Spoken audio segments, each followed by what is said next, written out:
Good morning and welcome to another conversation with Mose. And as always, I pray life is treating you exceptionally well, wherever you are in the world, and that you're one day closer to your dreams, prayers, hopes, and aspirations coming true.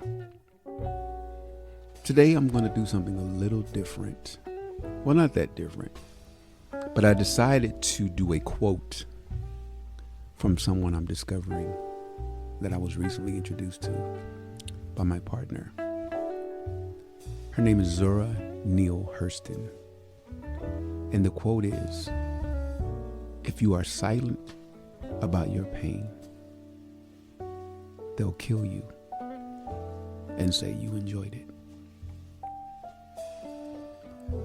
There's a reason for this particular quote, and I'm going to get into it.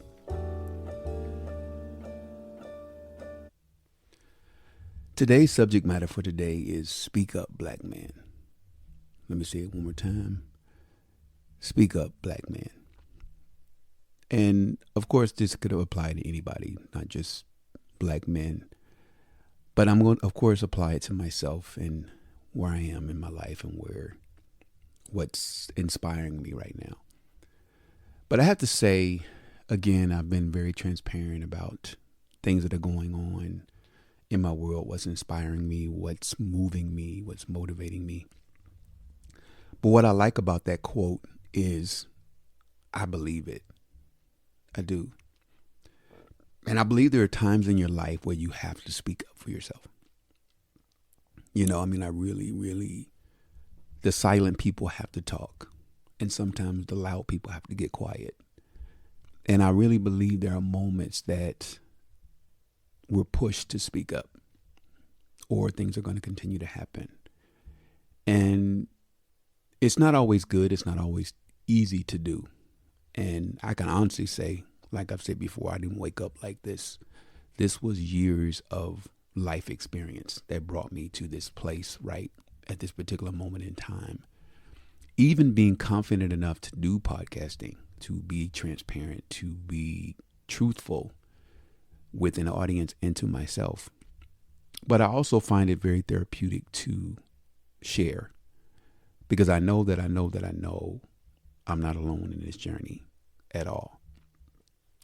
But what's been interesting to me, being in my 50s now and looking back over my life, I can see the moments that were highlighted that I just wasn't paying attention to, the moments that I should have spoke up. And actually, I was speaking up, but I don't think I was speaking the things that I needed to speak on, because I felt like things would work themselves out. And I believed in people, and I still do. I still believe in people and good people of all races, all walks of life. But when you leave out on your own and grow into your own space, when you leave your parents' house or wherever you grew up or raised, you believe certain things. You really do. And you believe that the goodness of the world, that people won't hurt you or deceive you or any of those things. And the one thing I can say, I didn't speak up that much back then. Again, I always kind of felt like I wanted to be a part of the crowd and be understood. And you believe that people saw you or see you and hear you, but either they pretended they did or they just didn't. And now I'm starting to understand my purpose in this journey is to be truthful. And because I know it helps people, because I know I've spoke to those people. And I think there are more people listening to my podcast that would admit it, because I know you don't have to download it to listen to it. You can listen without downloading. And even though I do get discouraged and lose focus, I get distracted, all those human normal things that we go through, I still believe in what I do. And like I said, is it easy to do? No, not all the time. And, you're getting older and you worry about what other people are doing while this person is progressing, you're not progressing. But I think about my timing. The world is crazy right now. The timing of what's going on in the world, what's happening, is interesting to me. But I believe that I have a purpose in it to encourage people, to lift people. And I know I have God's blessing on that. I really, really genuinely believe that. And again, speaking up, black man, meaning you have to speak up for yourself, for others, and for the people that are afraid to speak up. People are afraid of the consequences of speaking up, or you might lose your job, you might lose a relationship, you might lose your family. Because like I said before, I think we focus on coming out of the closet, but I believe there's so many closets that we come out of. I do. Because we're afraid to be smart. We're afraid to be creative. We're afraid to make people feel bad because we don't want to get looked at. We don't want to stand out because we don't want to make them feel like they're not as smart as us or not as creative or whatever it might be. But that's not our job. Because what I've learned, insecure people will always find something about you that they don't like. I want people around me that are secure in what they are and who they are. Because insecure people, whether it's an insecure manager, insecure friend, insecure family member, they're the only ones that's going to be a problem. People that are secure in who they are don't have those problems. They don't have those discussions. They just don't. And I can look back over my life and see which friends were like that. It's just interesting because you don't notice it when it's happening, but insecure people bring drama. Period. I mean, people that have lives, people that have things going on, a life, don't have those conversations. They're traveling, they're reading, they're experiencing life, good and bad. You know, they're having children, they're getting married. You know, again, I'll try anything at least one time. If I don't like it, I like trying different foods. I like trying different movies. I like trying different things to see because I'm still growing. I'm not set on anything. And it's kind of one of those things that I love being around people like that. I do. I think it's people that are being honest and learning from different cultures and speaking their truth from their perspective helps me understand myself better. So being around people that are not saying anything, and the people that are talking, let me be clear, aren't saying anything. You know, people that are talking about other people, gossiping or talking about things that aren't helpful or fruitful, I stop listening. You know, I just kind of nod my head. You know, if I'm in somebody's presence, I don't want to be rude, but I don't care what you're talking about. You know, I like enjoying my life. I'm very present.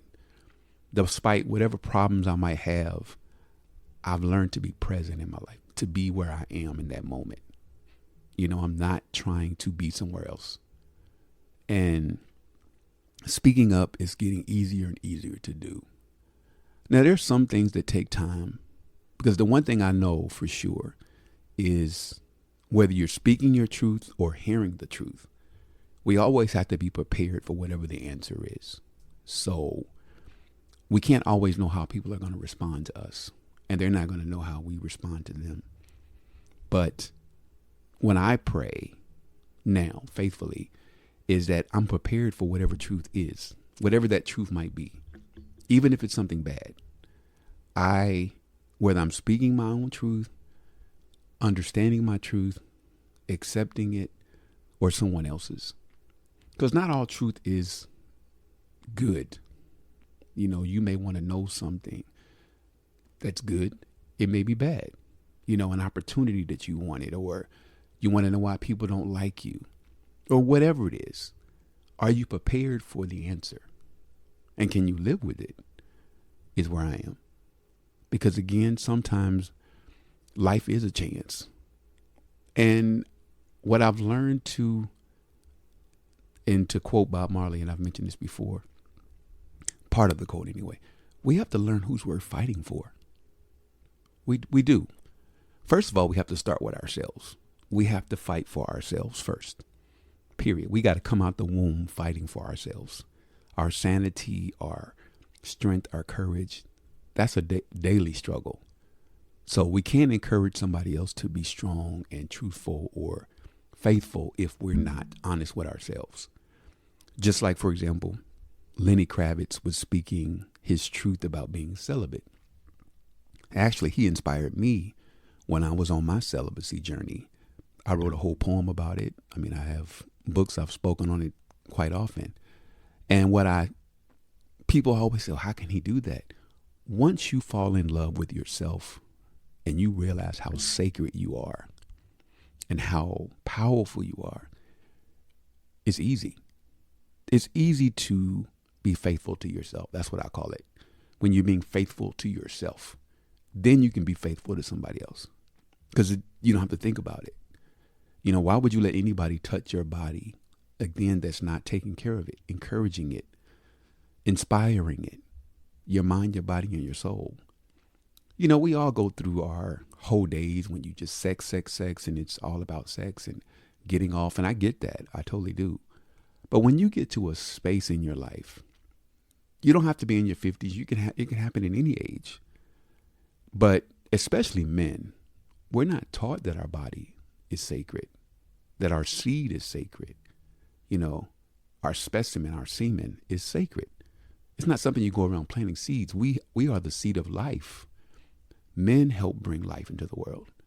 And we don't talk about that enough. And if I had a son or a daughter, I'd let them know that. But again, we're not taught that our bodies are sacred. You know, yes, sex is beautiful, but also it's exceptional when it's somebody you love, though. I don't think we talk about that enough. And then when you're a sexual being, you have to know your limits, know who you are. And it gets back to speaking your truth about who you are and who you want to be on this journey when it comes to sexuality, spirituality. And then you can share that life with someone else when you know exactly what you want. Because to me, it's way more than sex.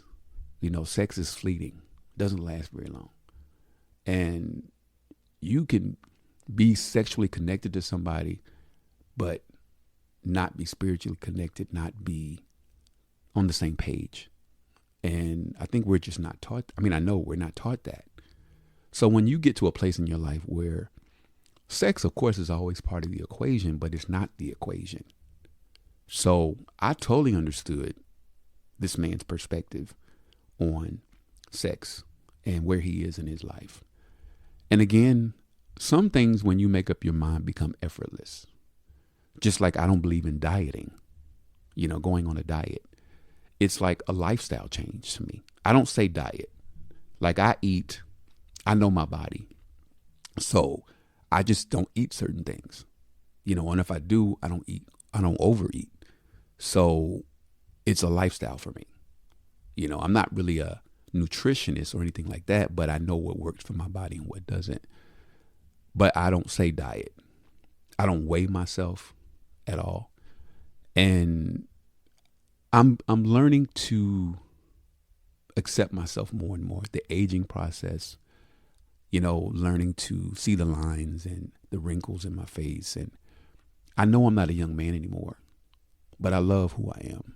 You know, I love my body, the body that I'm in, the one I'm taking care of. No, it's not perfect. I don't need six-pack anymore. I mean, I went through that stage in my life because, again, and I respect people who are, you know, gymnasts and trainers and all that, but I don't necessarily need that, right? I like exercise. I like running. I like all of those things.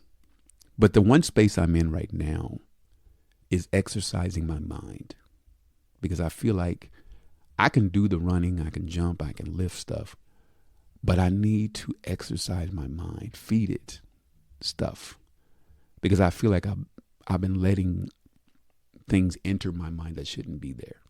And it's affecting everything else. It's affecting my physical self. It's affecting my being. And like I said before in my last podcast, if I'm not in sync with my whole self, then something's going to be off. And I can't have that. And again, it gets back to speak up. Speak up and say something about it, whether it's to your doctor, to a family member, to a friend, whatever you need to do. Because sometimes silence, it's a good thing. Sometimes you do need to keep stuff to yourself and let God work it out. I believe that. But sometimes you got to speak up, because if nobody knows you're in pain, if nobody knows you're lonely, if nobody knows, how can you assume? Again, and I'm talking about taking it off social media. I'm talking about actually calling someone and saying, hey, I'm in pain, or I'm happy, or whatever the emotion might be. But this sitting around hoping that somebody recognizes your pain, it's not working. How's that working for you? And I don't think, and again, I think this applies to anyone at any age, any situation, because I personally don't like people telling me, well, you didn't reach out to me, or you didn't do this, you didn't do that. If I didn't know, I got my own problems. I'm dealing with my own shit. So I tell all my friends and family, as I've said before, if you got a problem, then you need to say something. I don't believe in that mind reading. People should assume they know what's going on with you. Yeah, everybody has their own problems. Sometimes you got to raise your hand and say, hey, I'm dealing with some shit over here. Can I get some help? And you call until you get somebody. Because again, I'm going through some stuff right now. I have to make some decisions and some choices that aren't easy. And then some things I got to let God work out. And I'm a control freak. I want to know the result. I'm trying my best to learn to relinquish. And it's not easy for me. Anybody that knows me, it's not easy. It's not easy for me to relinquish anything. But getting back to Zora's quote, if you are silent with your pain, they'll kill you and say you enjoyed it, because you didn't say anything. And standing up for yourself is another thing. Again, I have so much respect for people that protest, some people that do sit-ins, people that picket. I never used to think about it. I never really thought about, the sacrifices that our ancestors have made. Even today's ancestors. When I say today's ancestors, people that are political, people that are religious, that are making sacrifices for the greater good. It takes courage to be great, period. Especially in this country, to be black. To do anything that requires sacrifice of any kind is monumental to me. I have so much respect for people that have families and children, and they still make those sacrifices, being away from their family so their kids can have a better life. And if you think about all the people that made sacrifices for us before us, we wouldn't be where we are now. And we're still behind. And that's the sad part. So we always have to keep speaking up. And for me, I didn't know what subject. I never know what I'm going to talk about when I talk, when I have subjects or whatever. I just always know I want to inspire people. I know, because I know people are dealing with their own stuff. And I could talk about all the things that other people talk about. And then I know the new thing is everybody's like, well, when are you going to do a visual, like a YouTube page where they can see you talking and see you? Honestly, I did that in my 20s and 30s and 40s. I did the whole visual thing, and it wasn't a thing back then. It wasn't like I was just doing videos and I was speaking just like I'm speaking to you now. But I think that's the problem. I think people are focusing on how you look and not enough on what you're saying. So that's my issue. Because I do want to have guests. My goal is to have other guests, other opinions, other thoughts. But right now I want people that are going to provoke thought. I just don't want nobody on here that I can argue with. Somebody that we can agree to disagree, have another perspective. Women, men, gay, straight, old, young, fat, skinny, whatever. I want other perspectives. And I'm looking for those people. But I'm not going to get on here and argue with somebody or try to prove a point. I just want another perspective. Teach me something. But again, podcasting is helpful for me as a writer. And it's very, again, therapeutic to speak light into people's lives. And then the other thing, I don't mind being angry either. I don't mind being honest about that too. Because to be honest, I'm angry now. I don't want to get into the details of it, but I mean, life is lifing, as they say, and I'm dealing with some stuff, and I'm doing the best I can to get through it. And I know I'll get through it. I know I will. And to be honest with you, I feel I've been questioning my being.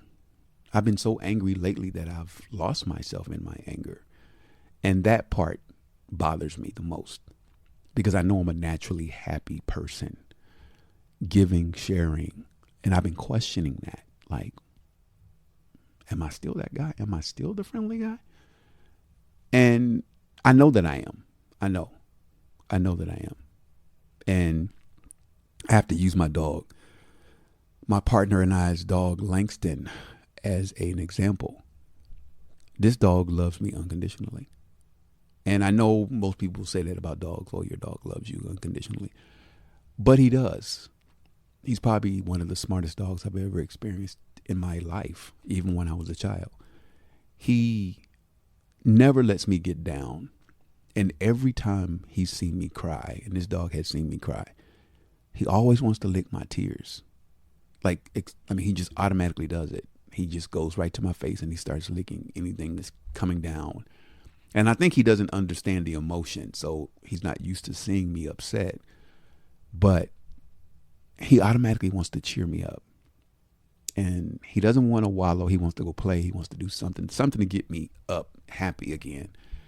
And it brings me so much joy. I mean, I can't tell you, I'm so present with this dog. He's so, even when I'm tired and it's 100 degrees outside, I want to take him out. I want to do something with him. And what I love is he keeps me going. He gets me up. Get up. What we going to do today? That it inspires me. So it goes beyond my relationship with this dog. It's just this entity is telling me life is too short. Let's get up and live. We opened our eyes. Let's do this thing. And I can tell you that wholeheartedly. And what I really love is that he knows the difference between my partner and I. He knows our personalities, but he loves us both the same. It's just different. And I don't know, again, and I know it sounds simple, but those are the things that make me happy now, despite the things that aren't happening or things that aren't moving fast enough. I enjoy the moments that matter to me. My conversations with my parents, my siblings, people that I care about, because I know my problems are going to be there. They're going to be there. When I get off the phone, when I get off the computer, when I get off this podcast, my problem is going to still be there. And like I said, it's not easy. It's not. And I could get on here and complain and say, oh, this is going on. This is going on. I'm not that person either. Now that I'm silent about. The only people that know what's going on with me are people that are in my personal circle. People that I can exchange ideas with, wisdom with, advice. I don't randomly go around asking people for advice, but again, speak up, say something to somebody, again, I even take medication, actually, I mean, for those, I know I've mentioned it before, I take Prozac and it's helpful. It definitely is a psych med, and it's one of those things that I'm not ashamed of it at all. Again, it's something that we all have to figure out what works for us, what we need to do to balance our lives. I don't want to be on Prozac for the rest of my life, but for now, it works for me. And I guess I want to say to people out there now that are listening is that, of course, I want your feedback. I want you to speak to me and say, hey, Mose, I want your thoughts. But we have to have an open dialogue. about everything. And I know it's not easy. Believe me, I know. Because eventually I want to do a podcast on the details of my body, the changes that my body has gone through. Because I know women go through changes, and I think men have their own menopause, quote unquote. Of course, it's not the same process, but I think we go through a change in our body. And I want to speak on that. Because again, I've never been in my 50s before, so this is new for me. But I'm grateful. When I say I'm grateful, I'm really grateful to be going on 56. And actually my birthday is next week, and I know I'm going to do a birthday podcast celebrating my life and the 56 years of life that I've been blessed with. So I'm definitely going to do something. I don't know yet, but I'm looking forward to it. But also I want to mention my Black Man Magic t-shirts. As always, I definitely want you guys to stop by my store, All Things Moetic, and pick up one for you or maybe a friend or a family member. And just encourage each other, support other Black businesses, listen to other Black podcasts. We need each other more than we probably realize. And if you're paying attention, we need each other. We need to support each other and encourage each other by any means necessary. And as always, I pray life is treating you exceptionally well wherever you are in the world, and that you're one day closer to all your dreams and prayers and hopes and aspirations coming true. Thank you for listening.